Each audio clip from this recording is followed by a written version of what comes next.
रिदा वर्मा एक तेज तर्रार आईएएस अधिकारी थीं, जिन्होंने अपनी मेहनत से डिस्ट्रिक्ट मजिस्ट्रेट का पद हासिल किया था। उनका जन्म उत्तर प्रदेश के सरायपुर गांव में हुआ था, जहां की मिट्टी और खेतों की खुशबू उनके दिल में बसी थी। बचपन में वे स्कूल के बाद खेतों में दौड़ती, नदी किनारे पत्थर उछालती और माँ के साथ रसोई में छोटे मोटे काम करती। पढ़ाई में अव्वल रिदा ने गांव छोड़कर शहर में कदम रखा और आईएएस की परीक्षा पास कर अपने सपनों को सच किया। अब शहर की भागदौड़ भरी जिंदगी में वे फाइलों, मीटिंग्स और सरकारी जिम्मेदारियों में डूबी रहती। लेकिन जब उनकी चचेरी बहन अनन्या की शादी की खबर आई, रिदा ने फैसला किया कि वे 1 महीने की छुट्टी लेंगी। ऑफिस में आखिरी दिन फाइलें बंद करते हुए उन्होंने सोचा कि यह छुट्टी उन्हें अपनी जड़ों से जोड़ेगी। ट्रेन में बैठकर खिड़की से बाहर देखते हुए गांव की यादें ताजा हो रही थीं। वह मंदिर की घंटियां, बच्चों का शोर और माँ की गोद। सरायपुर पहुंचते ही परिवार ने उनका स्वागत किया। माँ ने माथे पर चंदन का टीका लगाया, पिता ने गले लगाया और अनन्या ने शादी की तैयारियों की लंबी फहरिस्त सुनाई। रिदा ने तय किया कि वे अपनी डीएम वाली पहचान छुपाएंगी ताकि गाँव में कोई औपचारिकता न हो। उन्होंने सादा सलवार सूट पहना, बाल खुले रखे और बिना मेकअप के घर में घुल मिल गयी। दिन भर वे मेहंदी सजाने, मिठाइयाँ बांटने और रिश्तेदारों से हंसी मजाक में व्यस्त रहीं। शाम को गाँव की गलियों में टहलते हुए उन्हें पुरानी यादें घेर लेती। वह पेड़ जहां वे दोस्तों के साथ छुपन छुपाई खेलती थीं। शादी का माहौल उत्साह भरा था, संगीत की धुनें, रंग बिरंगे फूल और घर में चहल पहल। रिदा को लगता कि यह छुट्टी उनकी आत्मा को सुकून दे रही थी, लेकिन एक रात उनकी जिंदगी को हिलाने वाली थी। शादी से 2 दिन पहले रिदा को नींद नहीं आ रही थी। शहर की तेज जिंदगी की आदत ने गाँव की शांति को बेचैन कर दिया। उन्होंने घड़ी देखी, रात के 10 बज रहे थे। सोचा थोड़ा बाहर टहल लें, ताजी हवा में मन हल्का हो जाएगा। चुपके से बिना किसी को बताए वे घर से निकल गईं। सादे कपड़ों में बिना किसी आभूषण के वे मुख्य सड़क पर चलने लगी। चांद की रोशनी में सड़क चमक रही थी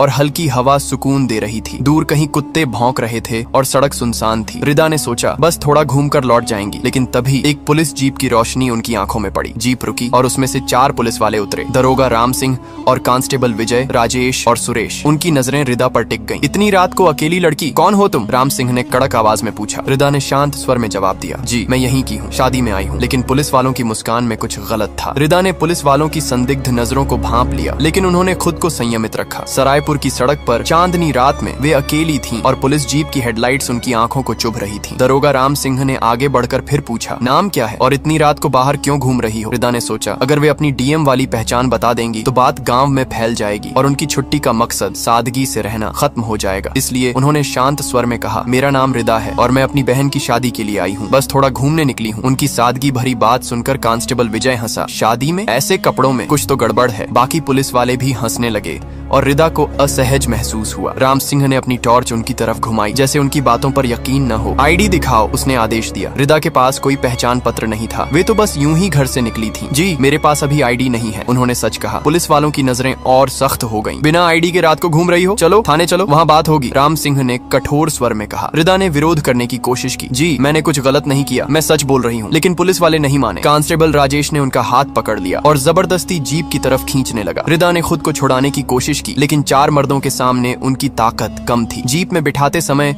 कांस्टेबल सुरेश ने उनके कंधे पर हाथ रखा और हंसते हुए कुछ फप्ती कसी। रिदा का गुस्सा बढ़ रहा था, लेकिन वे शांत रहीं, सोचकर कि थाने में बात सुलझ जाएगी। जीप ने सरायपुर की सड़कों को पार किया और थोड़ी देर में वे स्थानीय थाने पहुंच गए। थाना पुराना था, दीवारें जर्जर और हवा में गंदगी की बू। रिदा को एक छोटे से कमरे में ले जाया गया, जहां एक टेबल और कुछ कुर्सियां थीं। राम सिंह ने कुर्सी पर बैठकर फिर पूछा, अब सच बोलो, तुम कौन हो? रात में क्या कर रही थीं? रिदा ने फिर वही जवाब दोहराया, लेकिन इस बार पुलिस वालों का रवैया बदल गया। विजय ने टिप्पणी की, ऐसी लड़कियां रात में बाहर घूमती हैं तो कुछ न कुछ गलत ही करती हैं। रिदा ने गुस्से से जवाब दिया, मैं सम्मानजनक औरत हूँ, आप गलत बोल रहे हैं। लेकिन उनकी बात को अनसुना कर दिया गया। राम सिंह ने टेबल पर हाथ मारा और चिल्लाया, झूठ मत बोलो। पूछताछ के नाम पर अब छेड़छाड़ शुरू हो गई। कांस्टेबल राजेश ने रिदा के पास आकर उनके दुपट्टे को छूने की कोशिश की। रिदा ने उसे धक्का दिया, लेकिन तभी विजय ने उनका हाथ पकड़ लिया। रिदा चीखी, ये गलत है, मुझे छोड़ दो। लेकिन उनकी आवाज दीवारों से टकराकर लौट आई। पुलिस वालों की हिम्मत बढ़ रही थी और रिदा को अब डर लगने लगा था। वे अपनी पहचान बताने के बारे में सोचने लगी, लेकिन गुस्से और अपमान ने उन्हें चुप रहने पर मजबूर कर दिया। रात गहराती जा रही थी और थाने का माहौल और भयावह हो रहा था। थाने के उस छोटे से कमरे में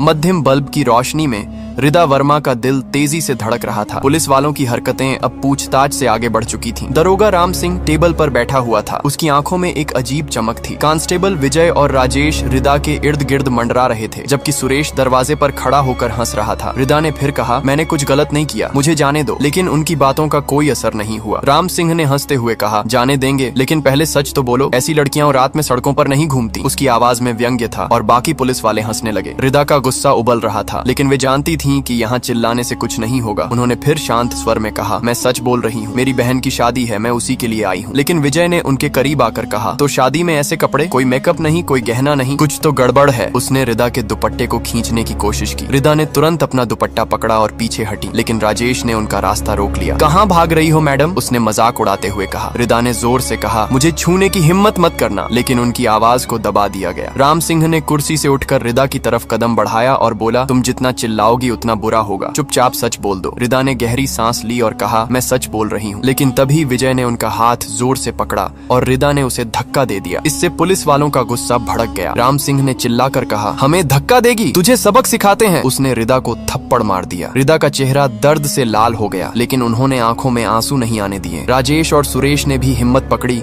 और रिदा को धक्का देकर दीवार की तरफ खींचा। रिदा चीखी, यह गलत है, तुम लोग कानून तोड़ रहे हो। लेकिन उनकी आवाज को अनसुना कर दिया गया। विजय ने उनके दुपट्टे को फिर से खींचा और इस बार वह फट गया। रिदा ने अपने कपड़ों को पकड़ने की कोशिश की, लेकिन पुलिस वालों की ताकत के सामने वे असहाय थीं। राम सिंह ने लाठी उठाई और रिदा के कंधे पर मारी। दर्द से रिदा कराह उठी, लेकिन उन्होंने हार नहीं मानी। तुम्हें इसकी सजा मिलेगी, उन्होंने कांपती आवाज में कहा। लेकिन पुलिस वालों ने हंसते हुए कहा, यहाँ हमारा राज्य है। रिदा को जबरदस्ती एक छोटे से सेल में ले जाया गया, जहाँ हथकड़ी लगाकर उन्हें अंदर बंद कर दिया गया। सेल की दीवारें ठंडी थीं और फर्श गंदा। रिदा ने दीवार के सहारे बैठकर अपने दर्द को सहा। उनके कपड़े फटे हुए थे, चेहरा लाल और शरीर पर चोट के निशान, लेकिन उनके मन में गुस्सा और इंसाफ का जज्बा था। वे सोच रही थीं कि क्या उन्हें अपनी पहचान बता देनी चाहिए थी। रात गहराती जा रही थी और थाने में सन्नाटा था, लेकिन सुबह एक नया तूफान लाने वाली थी। रिदा वर्मा ने जेल की ठंडी दीवारों के सहारे रात बिताई। उनके शरीर पर चोटों का दर्द था और मन में अपमान की आग जल रही थी। हथकड़ियों की जकड़न उनकी कलाइयों को काट रही थी, लेकिन उनकी आत्मा अब भी अडिग थी। वे एक IAS अधिकारी थीं, जिन्होंने कानून और व्यवस्था की रक्षा का संकल्प लिया था, लेकिन आज वे खुद उस व्यवस्था का शिकार बन गई थीं। सेल में अंधेरा था, सिर्फ बाहर से एक मध्यम बल्ब की रोशनी आ रही थी। रिदा ने अपनी सांसों को नियंत्रित करने की कोशिश की और सोचने लगी कि आगे क्या करना है। उनकी पहचान छुपाने का फैसला अब भारी पड़ रहा था। अगर उन्होंने DM होने की बात बता दी होती तो शायद यह नौबत न आती, लेकिन अब क्या वे सुबह तक इंतजार करें या कोई रास्ता निकालें? बाहर थाने में पुलिस वाले अभी भी हंसी मजाक कर रहे थे। राम सिंह ने अपने साथियों से कहा, यह लड़की ज्यादा उछल रही थी, अब चुप हो गई। विजय ने हंसते हुए कहा, ऐसी लड़कियों को सबक सिखाना जरूरी है। उनकी बातें सुनकर रिदा का खून खौल रहा था, लेकिन वे चुप रहीं। वे जानती थीं कि अभी गुस्से में कुछ बोलने से बात और बिगड़ सकती है। रात धीरे धीरे बीत रही थी और रिदा की आंखें थकान से भारी हो रही थीं, लेकिन नींद नहीं आ रही थी। उनके दिमाग में बार बार वही सवाल घूम रहा था, क्या यह वही कानून है जिसके लिए उन्होंने अपनी जिंदगी समर्पित की थी? सुबह होने वाली थी और थाने में हलचल शुरू हुई। एक सफाई वाला कर्मचारी आया जो थाने की जेल को साफ करने के लिए रोज आता था। उसने सेल में रिदा को देखा और उसे लगा कि वह चेहरा जाना पहचाना है। उसने पास जाकर देखा और अचानक उसकी आंखें फटी रह गईं। अरे ये तो DM मैडम हैं, वह बड़बड़ाया। उसने तुरंत बाहर जाकर एक कांस्टेबल को बताया जो चौकी पर बैठा था। कांस्टेबल ने पहले उसकी बात को मजाक समझा, लेकिन सफाई वाले ने जोर देकर कहा, मैंने उन्हें जिला मुख्यालय में देखा है, ये रिदा वर्मा है, DM साहिबा। खबर फैलने लगी, थाने में हड़कंप मच गया। कांस्टेबल ने दौड़कर राम सिंह को बताया, जो अभी सुबह की चाय पी रहा था। राम सिंह का चेहरा पीला पड़ गया। क्या बकवास कर रहा है? DM यहाँ कैसे? उसने गुस्से में कहा, लेकिन सफाई वाले ने अपनी बात दोहराई। राम सिंह ने जल्दी से रिदा की फाइल चेक की और उसे कोई सबूत नहीं मिला, लेकिन तभी थाने का फोन बजा। दूसरी तरफ से आवाज आई, जिला पुलिस अधीक्षक ASP की। राम सिंह, तुमने क्या किया? सेल में जो लड़की है वह DM रिदा वर्मा है। राम सिंह के हाथ से चाय का कप छूट गया, उसका चेहरा पसीने से भीग गया। साहब गलती हो गई, वह बड़बड़ाने लगा। पूरा थाना घबरा गया। पुलिस वाले एक दूसरे को देखने लगे जैसे कोई भूत देख लिया हो। रिदा को बाहर निकालने की तैयारी शुरू हो गई, लेकिन अब सवाल था, क्या रिदा चुप रहेंगी या इंसाफ मांगेंगी? सुबह की पहली किरण के साथ सरायपुर थाने में अफरा तफरी मच गई थी। रिदा वर्मा को सेल से बाहर निकाला गया, लेकिन अब पुलिस वालों की हिम्मत जवाब दे रही थी। राम सिंह, जो रात में तानाशाह की तरह व्यवहार कर रहा था, अब पसीने से तरबतर था। उसने रिदा के सामने हाथ जोड़े और कहा, मैडम हमें माफ कर दीजिए, हमें नहीं पता था कि आप DM हैं। रिदा ने ठंडी नजरों से उसे देखा। उनके कपड़े फटे हुए थे, चेहरे पर चोट के निशान और कलाइयों पर हथकड़ी के दाग, लेकिन उनकी आंखों में वही आग थी जो एक IAS अधिकारी की थी। मुझे माफ करने की बात बाद में होगी, उन्होंने कड़क स्वर में कहा। पहले ये बताओ कि तुमने मेरे साथ ऐसा क्यों किया। राम सिंह कुछ बोल नहीं पाया। कांस्टेबल विजय और राजेश कोने में खड़े होकर सिर झुकाए थे। सुरेश, जो रात में सबसे ज्यादा बदतमीजी कर रहा था, अब दरवाजे के पास छिपने की कोशिश कर रहा था। रिदा ने अपनी हथकड़ियां दिखाते हुए कहा, इन्हें खोलो। राम सिंह ने जल्दी से चाबी निकाली और हथकड़ियां खोल दी। रिदा ने अपने कपड़ों को ठीक करने की कोशिश की, लेकिन अपमान का दर्द उनके चेहरे पर साफ दिख रहा था। थाने का माहौल तनावपूर्ण था। तभी फोन फिर बजा। इस बार कॉल सीधे जिला कलेक्ट्रेट से थी। राम सिंह ने कांपते हाथों से फोन उठाया। दूसरी तरफ से एक वरिष्ठ अधिकारी की आवाज थी, राम सिंह, तुमने डीएम को जेल में डाला, तुम्हारी हिम्मत कैसे हुई। राम सिंह ने माफी मांगने की कोशिश की, लेकिन अधिकारी ने उसे चुप कर दिया। तुम्हारा तबादला तय है और जो इस हरकत में शामिल थे उनकी जांच होगी। थाने में सन्नाटा छा गया। रिदा को एक कुर्सी दी गई और पानी का गिलास पकड़ाया गया, लेकिन रिदा ने पानी छुआ तक नहीं। उन्होंने राम सिंह से कहा, तुमने सिर्फ मुझ पर नहीं, कानून पर हमला किया है। मैं एक आम लड़की की तरह थी और तुमने मेरे साथ ऐसा बर्ताव किया। अगर मैं डीएम न होती तो क्या होता। उनकी बात सुनकर पुलिस वाले सिर झुकाए खड़े रहे। रिदा ने फोन मांगा और अपने एक सहकर्मी को कॉल किया जो जिला मुख्यालय में था। मुझे यहाँ से ले जाओ, उन्होंने कहा, और इस थाने की पूरी जांच होनी चाहिए। थोड़ी देर में एक सरकारी गाड़ी थाने के बाहर रुकी। रिदा को सम्मान के साथ गाड़ी में बिठाया गया, लेकिन उनके मन में गुस्सा और दर्द अभी भी था। वे जानती थीं कि यह सिर्फ उनकी कहानी नहीं थी। कई औरतें ऐसी व्यवस्था का शिकार होती हैं। थाने में पुलिस वाले अब एक दूसरे पर इल्जाम डालने लगे। राम सिंह ने विजय को डांटा, तूने क्यों हाथ उठाया। विजय ने जवाब दिया, आपने तो शुरू किया था, लेकिन अब पछतावे का कोई फायदा नहीं था। रिदा की गाड़ी थाने से निकल रही थी और उनके मन में एक संकल्प था, इस घटना को वे यूं ही नहीं छोड़ेंगे। सरायपुर की यह रात उनके लिए एक जंग की शुरुआत थी। रिदा की गाड़ी थाने से निकलकर सीधे जिला मुख्यालय की ओर बढ़ रही थी। रास्ते में वे खिड़की से बाहर देख रही थीं, लेकिन उनकी आंखों के सामने बार बार वही रात घूम रही थी। पुलिस की बदतमीजी, थप्पड़ की चुभन और हथकड़ी की जकड़न। उनके मन में सवाल उठ रहे थे, क्या यही वह व्यवस्था है जिसके लिए उन्होंने दिन रात मेहनत की थी। क्या कानून सिर्फ कागजों पर है। रिदा ने अपने सहकर्मी अजय को फोन पर सारी बात बताई। अजय, जो एक वरिष्ठ प्रशासनिक अधिकारी थे, ने गुस्से में कहा, मैडम, ये बहुत बड़ी गलती है, मैं तुरंत एसपी से बात करता हूँ। रिदा ने शांत स्वर में कहा, अजय, सिर्फ कार्रवाई नहीं, मुझे इस पूरे सिस्टम पर सवाल उठाना है। गाड़ी जिला मुख्यालय पहुंची, जहाँ रिदा का स्वागत हुआ, लेकिन वे अब उस सादगी वाली रिदा नहीं थी जो गांव में छुट्टियां मनाने आई थी। उनके चेहरे पर एक नया संकल्प था। मुख्यालय में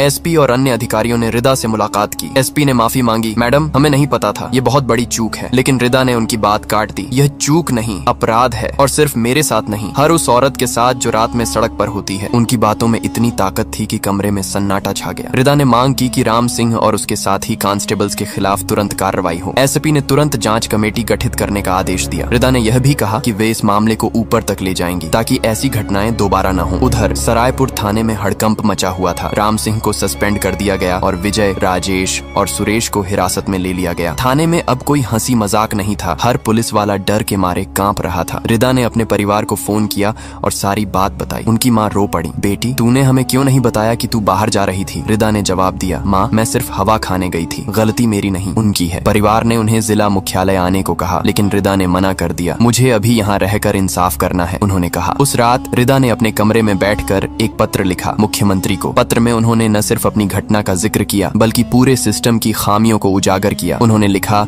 कि अगर एक डीएम के साथ ऐसा हो सकता है तो आम औरतों का क्या हाल होगा। पत्र लिखते समय उनकी आंखों में आंसू थे, लेकिन मन में एक नया जोश था। वे जानती थीं कि यह सिर्फ उनकी लड़ाई नहीं थी, यह हर उस औरत की लड़ाई थी जो सड़क पर सुरक्षित नहीं है। रात गहरा रही थी, लेकिन रिदा के मन में एक नई सुबह की उम्मीद जाग रही थी। अगले दिन जिला मुख्यालय में रिदा की मुलाकात वरिष्ठ अधिकारियों से हुई। उन्होंने साफ कहा कि वे इस मामले को दबने नहीं देंगी। एसपी ने उन्हें आश्वासन दिया कि जांच तेजी से होगी और दोषियों को सजा मिलेगी। लेकिन रिदा का गुस्सा सिर्फ सजा तक सीमित नहीं था। वे चाहती थीं कि सिस्टम में बदलाव आए। उन्होंने एक मीटिंग बुलाई जिसमें जिले के सभी थानों के इंचार्ज को बुलाया गया। मीटिंग में रिदा ने अपनी कहानी सुनाई, बिना किसी लाग लपेट के। मैं एक डीएम हूँ, फिर भी मेरे साथ ऐसा हुआ। अगर मैं एक आम लड़की होती तो क्या होता। उनकी बात सुनकर सभी चुप थे। रिदा ने सुझाव दिया कि पुलिस वालों को संवेदनशीलता की ट्रेनिंग दी जाए और रात में सड़कों पर गश्त बढ़ाई जाए। उनकी बातों का असर हुआ। एएसपी ने तुरंत एक सर्कुलर जारी किया जिसमें सभी थानों को औरतों के प्रति व्यवहार में सुधार करने का आदेश दिया गया। उधर सरायपुर में खबर फैल चुकी थी कि डीएम मैडम को पुलिस ने जेल में डाला था। गांव वाले थाने के बाहर इकट्ठा होने लगे। कुछ ने नारे लगाए, पुलिस की गुंडागर्दी बंद करो। रिदा को जब यह खबर मिली तो वे गांव लौटी। उन्होंने गांव वालों को शांत किया और कहा, यह सिर्फ मेरी नहीं, आप सबकी लड़ाई है, हम मिलकर इसे सुधारेंगे। गांव वालों ने रिदा की हिम्मत की तारीफ की। अनन्या की शादी का माहौल अब थोड़ा भारी हो गया था, लेकिन रिदा ने परिवार को हौसला दिया। शादी की खुशी को कम मत होने दो, उन्होंने कहा। उस रात संगीत की रस्म थी और रिदा ने भी थोड़ा नाचकर माहौल हल्का किया, लेकिन उनके मन में अभी भी वह वह रात थी। उन्होंने फैसला किया कि वे इस घटना को एक मिसाल बनाएंगी। अगले दिन रिदा ने एक स्थानीय एनजीओ से संपर्क किया जो महिलाओं के अधिकारों के लिए काम करता था। उन्होंने एनजीओ के साथ मिलकर एक जागरूकता अभियान शुरू करने का प्लान बनाया। अभियान का नाम रखा गया सुरक्षित सड़कें, हर औरत का हक। रिदा ने खुद इस अभियान की अगुवाई की। उन्होंने गांव-गांव जाकर औरतों से बात की, उनकी समस्याएं सुनी। कई औरतों ने बताया कि वे रात में बाहर निकलने से डरती हैं। रिदा ने उनकी बातें नोट की और प्रशासन को भेजी। उधर राम सिंह और उसके साथियों की जांच शुरू हो चुकी थी। सबूतों के आधार पर उनके खिलाफ एफआईआर दर्ज की गई। रिदा ने यह सुनिश्चित किया कि जांच निष्पक्ष हो। थाने में अब एक नया इंचार्ज नियुक्त हुआ जो रिदा की सलाह पर काम करने लगा। रिदा की यह लड़ाई अब सिर्फ एक रात की कहानी नहीं थी, ये एक आंदोलन बन रही थी। रिदा ने अपने पत्र को मुख्यमंत्री कार्यालय भेज दिया और जल्द ही उन्हें जवाब मिला। मुख्यमंत्री ने इस मामले को गंभीरता से लिया और एक उच्च स्तरीय कमेटी गठित की। रिदा का मन थोड़ा हल्का हुआ, लेकिन वे जानती थीं कि यह सिर्फ शुरुआत थी। रिदा वर्मा की छुट्टियां अब एक मिशन में बदल चुकी थीं। सरायपुर में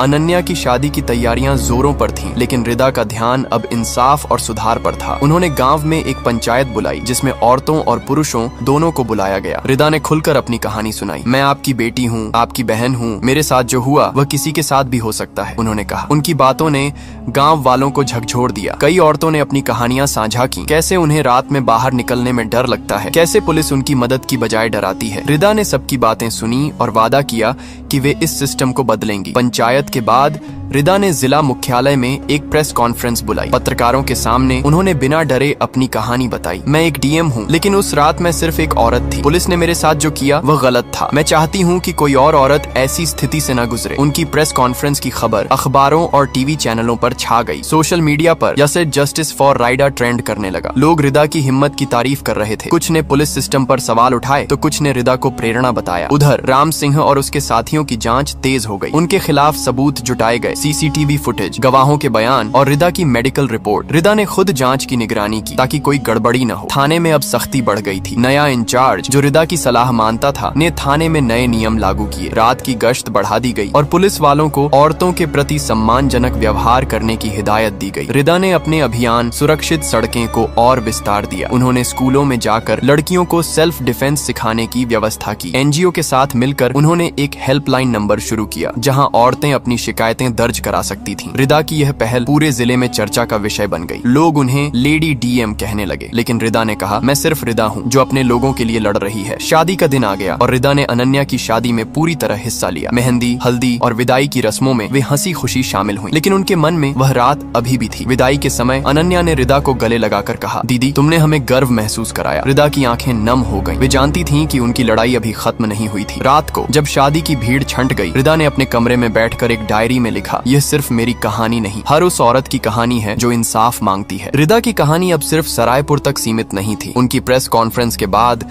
पूरे राज्य में हलचल मच गई थी। मुख्यमंत्री ने खुद रिदा से फोन पर बात की और उनकी हिम्मत की तारीफ की। उन्होंने वादा किया कि इस मामले की उच्च स्तरीय जांच होगी और पुलिस सुधारों के लिए कदम उठाए जाएंगे। रिदा ने मुख्यमंत्री से कहा, सर सजा देना काफी नहीं है, हमें सिस्टम बदलना होगा ताकि कोई और औरत ऐसी स्थिति से न गुजरे। उनकी बातों का असर हुआ। राज्य सरकार ने एक नई नीति की घोषणा की जिसमें पुलिस थानों में महिला डेस्क अनिवार्य करने और रात में गश्त बढ़ाने का प्रावधान था। रिदा को इस नीति की निगरानी के लिए कमेटी का हिस्सा बनाया गया। उधर सरायपुर में लोग रिदा को एक नायिका की तरह देखने लगे। बच्चे स्कूल में उनकी कहानी पढ़ने लगे और औरतें उन्हें अपनी प्रेरणा मानने लगीं। रिदा ने अपने अभियान को और गति दी। उन्होंने जिले के हर गांव में जागरूकता शिविर लगाए जहां औरतों को उनके अधिकारों के बारे में बताया गया। उन्होंने पुलिस वालों के लिए भी ट्रेनिंग सेशन शुरू किए जिसमें संवेदनशीलता और नैतिकता पर जोर दिया गया। राम सिंह और उसके साथियों के खिलाफ केस अब कोर्ट में था। रिदा ने गवाही दी और उनकी मेडिकल रिपोर्ट ने उनके बयान को और मजबूत किया। कोर्ट में राम सिंह ने माफी मांगी, लेकिन रिदा ने साफ कहा, माफी से अपराध कम नहीं होता। कोर्ट ने राम सिंह और कांस्टेबल्स को सजा सुनाई, 7 साल की जेल और भारी जुर्माना। ये खबर पूरे जिले में फैल गई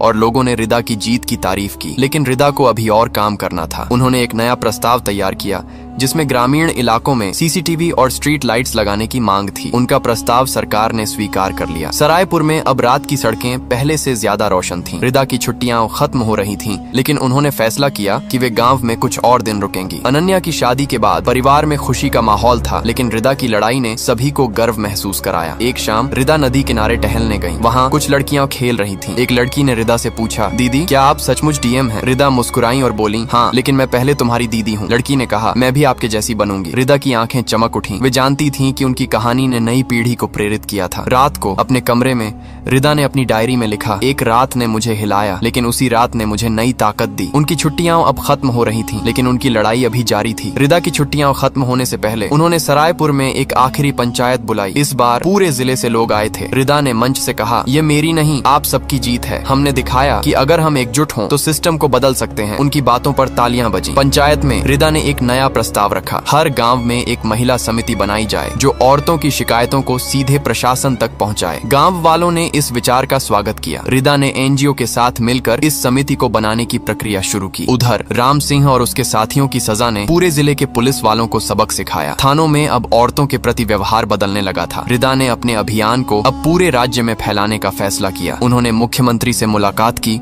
और अपने प्रस्ताव रखे। मुख्यमंत्री ने उनकी हिम्मत और विजन की तारीफ की। रिदा, तुमने न सिर्फ अपने लिए बल्कि हर औरत के लिए लड़ाई लड़ी है, उन्होंने कहा। रिदा ने जवाब दिया, सर, ये मेरी ड्यूटी है। उनकी मुलाकात के बाद राज्य सरकार ने सुरक्षित सड़कें अभियान को पूरे राज्य में लागू करने का फैसला किया। रिदा को इसकी निगरानी की जिम्मेदारी दी गई। सरायपुर में रिदा की कहानी अब लोक कथाओं की तरह सुनाई जाने लगी। बच्चे स्कूल में उनकी बहादुरी के किस्से सुनाते और औरतें उन्हें अपनी प्रेरणा मानती। रिदा ने अपने परिवार के साथ आखिरी कुछ दिन बिताए। माँ ने उन्हें गले लगाकर कहा, बेटी, तुमने हमें गर्व दिया। पिता ने कहा, तुमने दिखाया कि हमारी मिट्टी में कितनी ताकत है। अनन्या ने रिदा को एक राखी बांधी और कहा, दीदी, तुम मेरी हीरो हो। रिदा की आंखें नम हो गईं, लेकिन वे मुस्कुराईं। छुट्टियां खत्म होने से पहले रिदा ने गाँव की नदी किनारे एक आखिरी सैर की। वहाँ उन्होंने उस रात को याद किया जब सब कुछ बदल गया था, लेकिन अब वह डर नहीं बल्कि ताकत थी। उन्होंने अपने फोन में एक नोट लिखा, एक रात ने मुझे तोड़ा, लेकिन उसी रात ने मुझे बनाया। उनकी गाड़ी जिला मुख्यालय के लिए रवाना हुई और वे अपने ऑफिस लौट गईं। लेकिन सरायपुर हमेशा उनके दिल में रहा। रिदा की कहानी अब सिर्फ एक घटना नहीं थी, ये एक आंदोलन बन चुकी थी। उनके अभियान ने हजारों औरतों को आवाज दी। स्कूलों में लड़कियां अब डीएम बनने के सपने देखने लगीं। पुलिस थानों में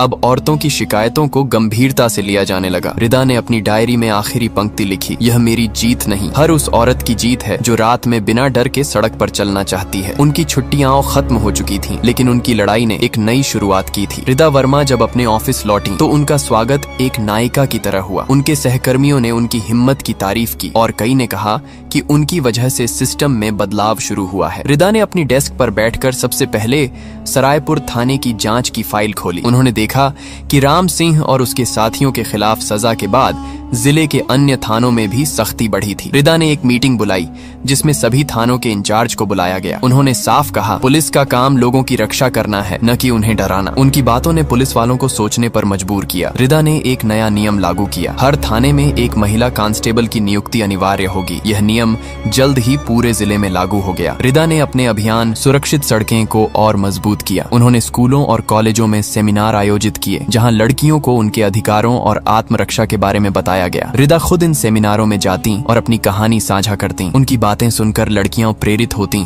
और कई ने कहा कि वे भी रिदा की तरह बनना चाहती हैं। उधर सरायपुर में रिदा की अनुपस्थिति में भी उनका प्रभाव दिख रहा था। गांव की औरतें अब खुलकर अपनी समस्याएं उठाने लगी थीं। महिला समिति जो रिदा ने शुरू की थी अब हर हफ्ते बैठक करती थी। समिति ने कई छोटी मोटी शिकायतों को सुलझाया, जैसे गांव में पानी की कमी या बिजली की समस्या। रिदा को जब यह खबर मिली तो तमैन मन में सुकून हुआ। उन्होंने अपने सहकर्मी अजय को फोन किया और कहा, अजय, ये सिर्फ मेरी जीत नहीं, पूरे गाँव की जीत है। अजय ने हंसते हुए कहा, मैडम, आपने तो पूरे सिस्टम को हिला दिया। रिदा ने मुस्कुराकर जवाब दिया, अभी तो शुरुआत है। उसी दिन रिदा को एक पत्र मिला मुख्यमंत्री कार्यालय से। पत्र में उनकी तारीफ की गई थी और उन्हें एक राष्ट्रीय सम्मान के लिए नामांकित किया गया था। रिदा ने पत्र पढ़ा, लेकिन उनकी खुशी उस सम्मान में नहीं बल्कि उन बदलावों में थी जो वे ला रही थीं। उन्होंने अपने परिवार को फोन किया और कहा, माँ, ये सम्मान तुम सबका है। माँ ने कहा, बेटी, तुमने हमें गर्व दिया। रात को रिदा ने अपनी डायरी में लिखा, एक रात ने मुझे डराया, लेकिन उसी रात ने मुझे नई ताकत दी। उनकी लड़ाई अब सिर्फ सरायपुर तक सीमित नहीं थी, पूरे राज्य में लोग उनकी कहानी सुन रहे थे। सोशल मीडिया पर उनकी तस्वीरें वायरल हो रही थीं और लोग उन्हें लेडी डीएम कहकर पुकार रहे थे। लेकिन रिदा ने हमेशा कहा, मैं सिर्फ रिदा हूँ जो इंसाफ के लिए लड़ रही है। उनकी कहानी अब एक मिसाल बन चुकी थी।